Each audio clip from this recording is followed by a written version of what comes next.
По пауза од речиси 4 децении, струмишките археолози повторно вршат археолошки истражувања на локалитетот Свети 40 Севастиски маченици во селото Банско. Тимот на Завод и музеј Струмица го предводат археолозите Душко Цветанов и Ване Секулов и според нив станува збор за средновековна црква изградена во периодот од 11-тиот, односно 12-тиот век. Сакралниот објект поседува синотронос на источната страна што упатува на заклучокот дека била епископско седиште. Во 2021 над црквата беа извршени конзерваторски и реставраторски работи, со што овој значаен споменик на културата за средновековната духовна култура на Струмица и Струмишкиот регион во континуитет го добива својот заслужен третман, информира од Заводот и музеј Струмица.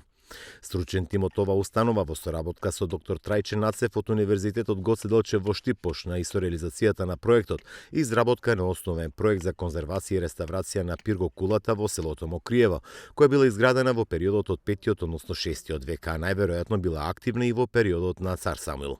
Проектите се од годинашната програма на институцијата и се поддржани од Министерството за култура.